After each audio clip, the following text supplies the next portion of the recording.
예수 그리스도로부터 은혜와 평강이 함께 하시기를 축원합니다.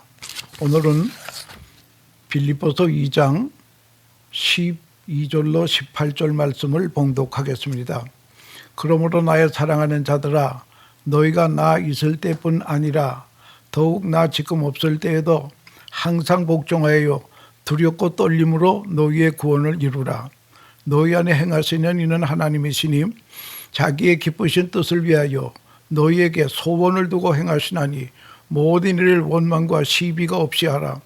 이는 너희가 흠이 없고 순전하여 어그러지고 거스르는 세대 가운데서 하나님의 흠 없는 자녀로 세상에서 그들 가운데 빛들로 나타내며 생명의 말씀을 밝히 나의 다른 박질이 헛되지 아니하고 수고도 헛되지 아니하므로 그리스도의 날에 내가 자랑할 것이 있게 하려 함이니라. 만일 너희 믿음의 재물과 섬김 위에 내가 나를 전제로 드릴지라도 나는 기뻐하고 너희 무리와 함께 기뻐하리라. 이와 같이 너희도 기뻐하고 나와 함께 기뻐하라 하는 말씀을 가지고 너희의 구원을 이루라, 너희의 구원을 이루라고 하는 말씀으로 말씀드리려고 하는 것입니다. 이스라엘이 출애굽을 합니다. 이 출애굽은 이스라엘 백성이 애굽의 노예 상태에서 해방된 사건으로서 인간의 죄의 종에서 해방이 되어 구원의 시작을 상징하는 말씀입니다.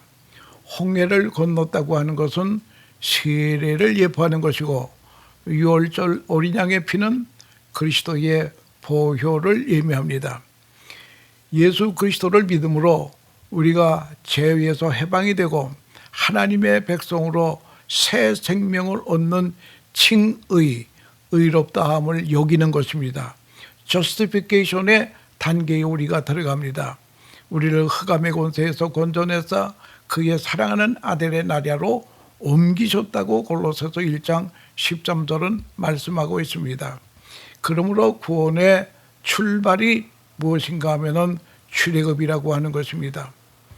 이 구원에는 현재적 구원이 있습니다. 구원의 진행, 성화의 과정을 의미합니다.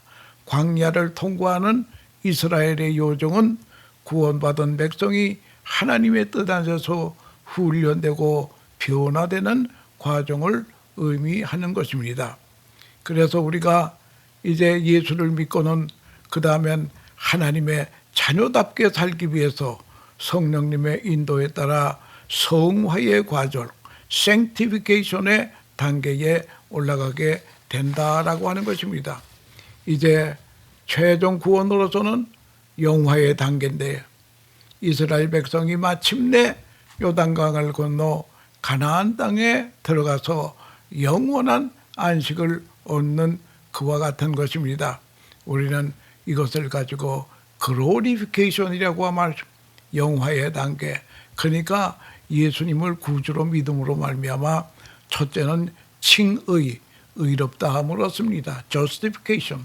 두 번째는 이제는 하나님의 자녀가 되었기 때문에 자녀답게 살아가는 훈련이 필요합니다. 이것을 성화의 단계라고 합니다. sanctification이라고 합니다.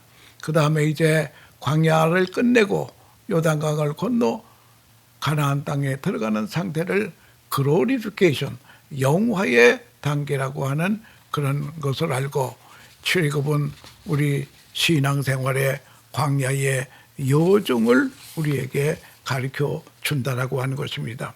오늘 빌립보서 2장 12절에 보면 그러므로 나의 사랑하는 자들아, 너희가 나 있을 때뿐 아니라 더욱 지금 나 없을 때에도 항상 복종하여 두렵고 떨림으로 너희의 구원을 이루라 라고 하는 그런 말씀이 있습니다. 옛날에 미국의 대통령으로 있던 아이젠하워 대통령께서 임종이 가까우게 되었습니다. 그는 월트리드 미군 병원에서 세상을 떠나기 전에 당시에도 유명한 빌리그레암 목사님이 그분을 방문하게 되었습니다. 30분 동안 면회 시간을 얻어서 면회를 했습니다. 면회 시간이 다 지나게 되니까 아이젠하워 대통령에게 저는 이젠 돌아갑니다. 그렇게 할 때에 아이젠하워 대통령이 빌리그레함 목사에게 좀 더 있다 가면 안 되시나요? 그래서 빌리그레함 목사는 이제 아이젠하워 대통령이 자기에게 할 말이 있는가 보다. 그래서 이제 자그만 소리로 말씀하시기 때문에 입 가까이 귀를 대고 아이젠하워 대통령의 이야기를 경청하려고 합니다. 그럴 때 아이젠하워 대통령이 빌리그레함 목사에게 하나님을 어떻게 만나야 할 건지 제게는 아무런 확신이 없습니다. 나 좀 도와주시기 바랍니다. 이것이 대통령의 마지막 부탁이었습니다. 그럴 때에 빌리그레함 목사님은 심각한 말씀을 하셨습니다. 구원은 선행으로 구원받는 것이 아닙니다.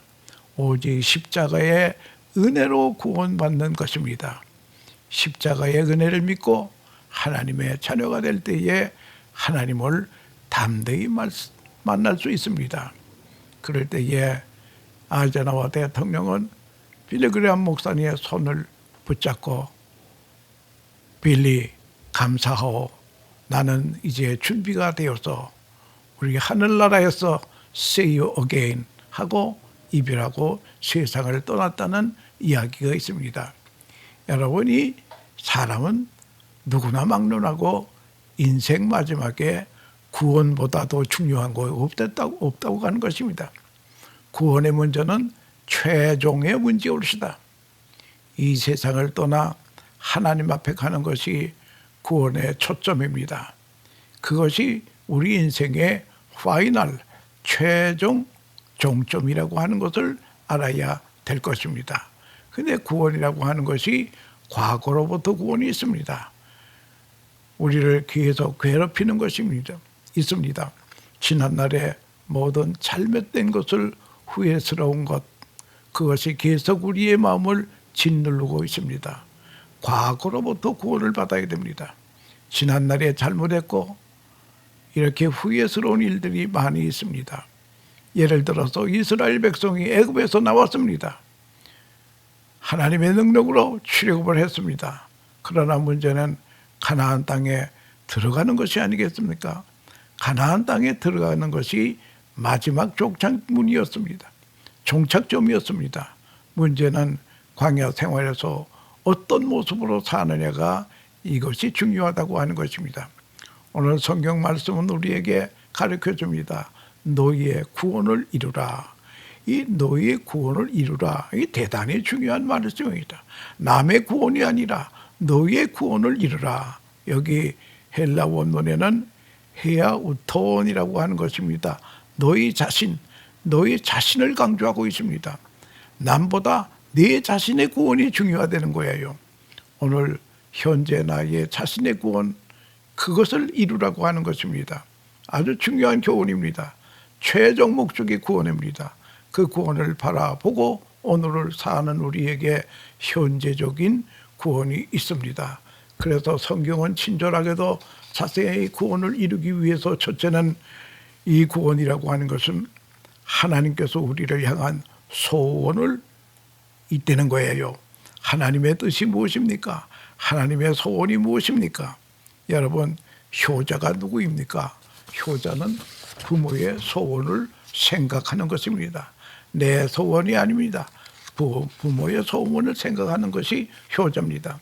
부모님의 소원을 저버리고 내 소원을 생각하는 사람은 불효자식입니다. 그처럼 우리가 하나님의 소원을 생각합니다. 하나님의 소원은 무엇인가? 하나님 우리 아버지의 소원은 무엇인가? 우리가 심판받지 않고 구원을 얻는 것입니다. 그래서 요한복음 3장 16절에서 17절에 보면 하나님이 세상을 이처럼 사랑하사 독생자를 주었으니 이는 그를 믿는 자마다 멸망하지 않고 영생을 얻게 하려 하심이니라. 17절이 더 중요합니다. 하나님이 그 아들을 세상에 보내신 것은 세상을 심판하려 하심이 아니요 그로 말미암아 세상이 구원을 받게 하심이라. 하나님의 소원이 있습니다. 하나님의 소원은 심판을 면제받고 구원받는 것이 하나님의 소원이라고 하는 것을 그걸 우리가 알아야 됩니다.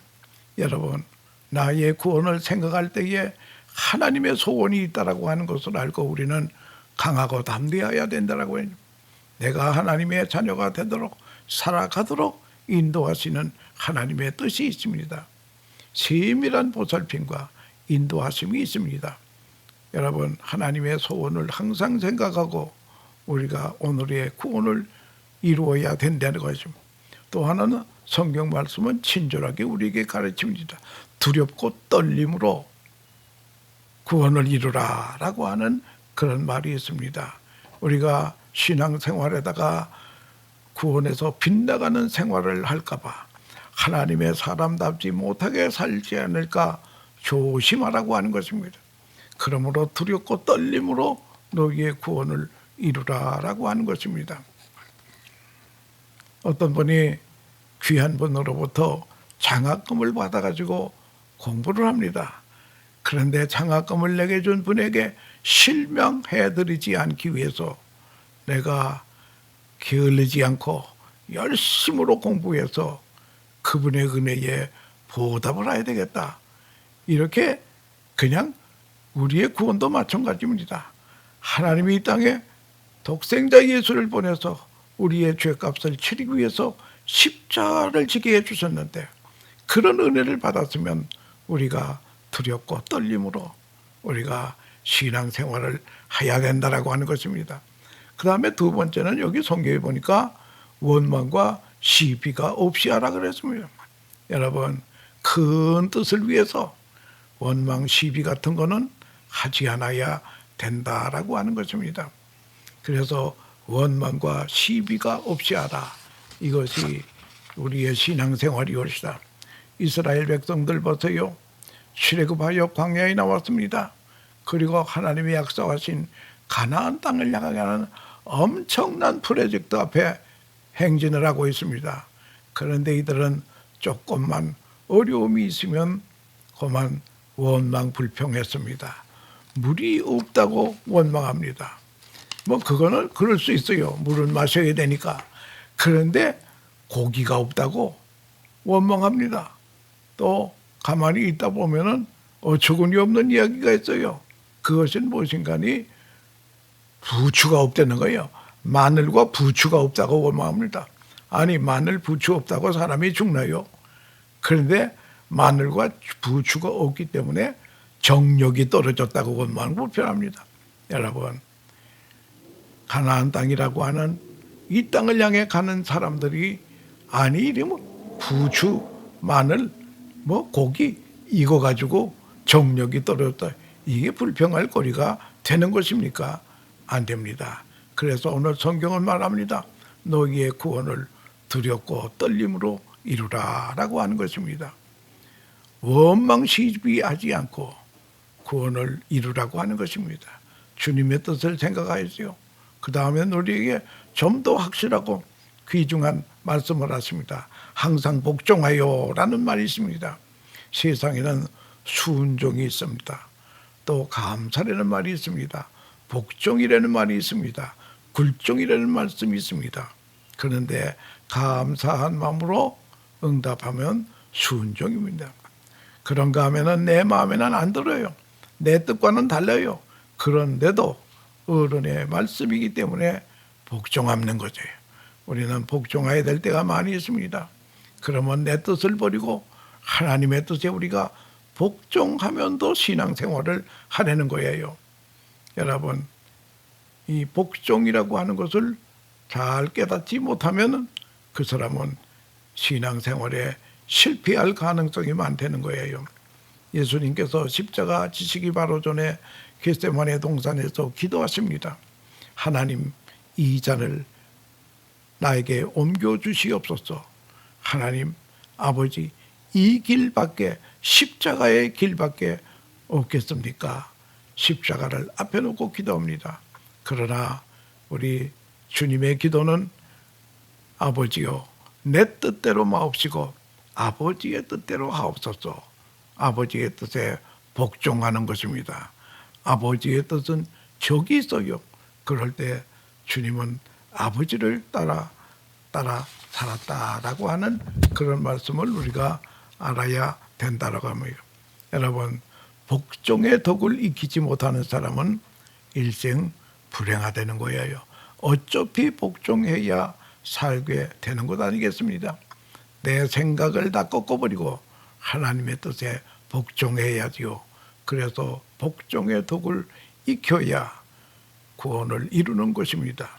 그 사실을 잊지 않아야 됩니다. 현재의 저 구원을 말합니다. 영원한 세계의 확실한 구원을 생각하며 오늘의 구원을 이루어야 된다라고 하는 것입니다. 억지로 십자가를 진 구레네 시몬처럼 그것이 가능한 것입니다. 억지로 십자가를 질 수 없는 사람은 분명히 자기 구원을 이룰 수가 없다라고 하는 것입니다. 여러분, 억지로라도 내 뜻을 버리고 주님의 뜻을 따르는 그런 구원자들이 되어야 할 것입니다. 여러분, 운동선수들이 시합을 앞두고 얼마나 훈련을 하는데 그 훈련이 얼마나 고된지 알 수 없습니다. 그 금메달 하나 목에 걸기 위해서 피나는 노력을 합니다. 먹을 것도 함부로 먹지 않습니다. 잠자는 것도 함부로 자지 않습니다. 모든 것이 코치에 시키는 대로 합니다. 최종 목적 하나님만을 위해서, 최종의 영광을 위해서, 승리의 면류관을 위해서 오늘을 참아야 된다는 거예요. 우리나라 선수가 이제 피겨 스케이팅에서 1등을 했습니다. 금메달을 땄습니다. 그럴 때에 이제는 금메달을 땄으니 소원이 뭐요? 그랬더니 엉뚱한 얘기를 합니다. 나 시큰 좀 잠 좀 자고 라면 좀 끓여 먹고 싶어요. 그동안 자기가 먹고 싶었던 것 먹지 못합니다. 자고 싶었던 것 자지 못합니다. 왜? 운동선수는 그만큼 자기를 복종시켜야 금메달이 되는 것이지 그냥 금메달이 오는 것이 아니라고 하는 것입니다. 우리 한국에 권투 선수가 있었습니다. 그때는 권투가 한참 유행일 때입니다. 타이틀 매치를 사방에서 하고 있습니다. 아시아에서 금메달을 딴 우리 선수가 또 타이틀 매치로 일본에 가서 또 시합을 하게 됩니다. 그런데 일본에 가서 시합하기 전날 일본 아가씨들이 우리 권투 선수에 대해 가문이설로 해가지고 술을 마시게 합니다. 술을 마시게 해요.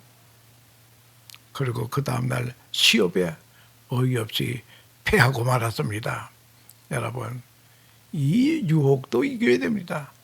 면류관을 위해서 금메달 목에 걸기 위해서는 이렇게 절제의 운동, 복종의 운동 이걸 해야 되는데 하물며 우리의 구원이라고 하는 것이 얼마나 중요합니다.